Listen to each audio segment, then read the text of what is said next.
financial results for the Overseas Business Group, coming in at 99.2% of prior year, which you can see down at the bottom of the slide.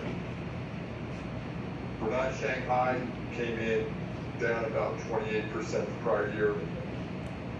Brunei America down 13%, Brunei Australia down 13%, Guangzhou, Brunei, Brazil. This was all really being driven off of challenges in the supply chain in having the products and parts that we needed to continue to build the capacity to support the forecast that we had put forth for December. If you look at the year-to-date results, very strong performance at the bottom of the slide.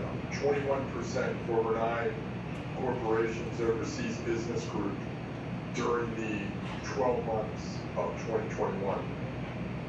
You can see Brunei Shanghai, very strong performance, up 35%, up 22% local currency. Brunei America finishing up 16%, up 20% due to currency. Brunei Australia having a challenging year, really based on the impact of the virus in the economy, along with supply chain concerns and issues that they've had to work with. But all in all, the Brunei Corporation had a very strong overseas business with sales up 21% over prior year, which is a great accomplishment. And very strong performance for Brunei America, though we have now substantially larger than Brunei Korea and Brunei Australia. But behind Brunei Japan, or Brunei Shanghai, will continue to work on closing that gap in the coming years. If you look at our business for the year, total unit sales were 484,000 units, which were 2% over plan, 12% over prior year. Our tank was up 12, commercial up 53, and heating up 11%, all very strong performance for the business. Net sales came in at $405 million, which was $4.3 million or 1% over plan. That's growing our business 58% or 17% over prior year, which is just a huge accomplishment for our company. Gross profit totaled $114 million. This was at 28.2% of net sales versus a plan of 29.3%. We had some favorable impact to the gross profit with our product mix, lower Amazon fees, and favorable manufacturing productivity. But then we dealt with some serious impacts, which were higher penetration of import and freight costs. If you remember, the expenses tied to shipping, our cost increase, along with a larger impact of rebates because of the great success that we've had in our builder business and in our overall business. Expenses totaled $95.1 million. That was 4% under plan, but 13.46% over prior year, which is very strong results. We continue to invest in the business at a fast rate, and the team did a great job of managing the expense line to help us when it comes to driving our profitability. And then you get to the operating profit.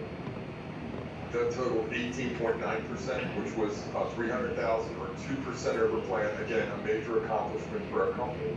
The $1.6 million or 8% behind prior year. And that was a decision that we made to aggressively invest in key parts of the business, adding more people to help support the growth of the business, along with investment in innovation and in other areas to help do that. Inventory on hand, we have $33.2 million and another close to $50 million on the water, and we're in a very solid cash position with $41 million in cash within the company. So from a year-end result, very, very strong results across the board. I would describe the 2021 results as very successful and a great accomplishment from the team. When you look at the units, you can see that we sold a total of 427,000 tankless water heaters.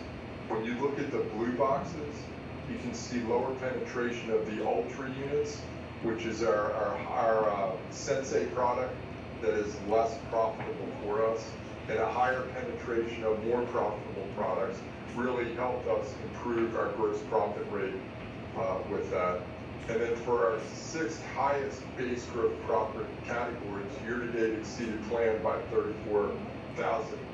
That was another major accomplishment that helped us drive the increased profitability of the business. But you can see 427 total tankless water heaters, which was above our AOP of 426, or slightly above.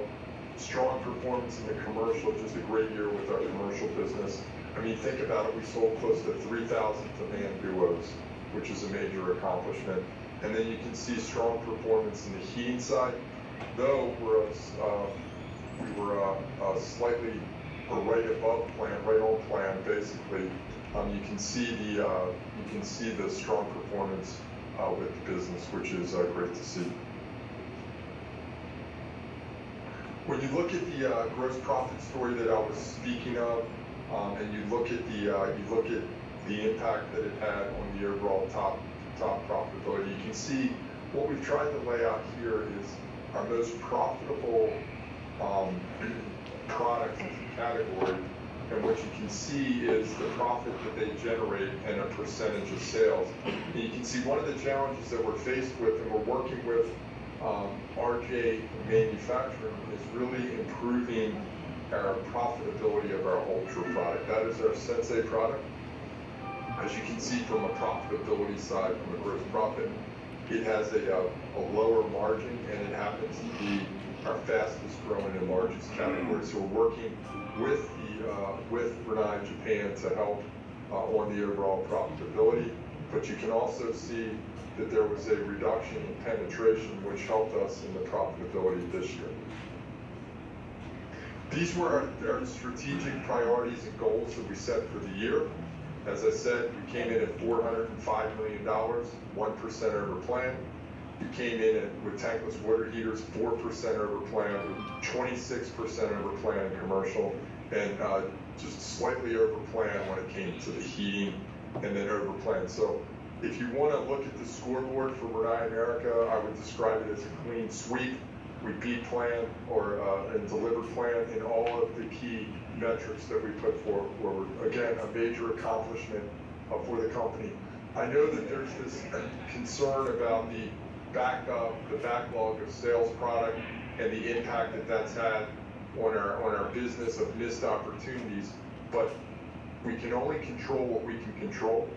And the 4 metrics that were most important for us, or the 5 metrics that were most important for us, we delivered all of them. So congratulations to the team.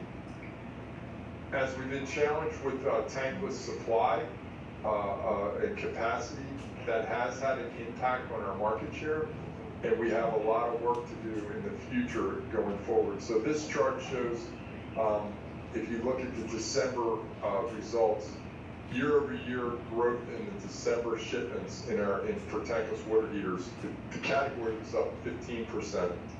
We were down 20%. Our competitors were up 44%.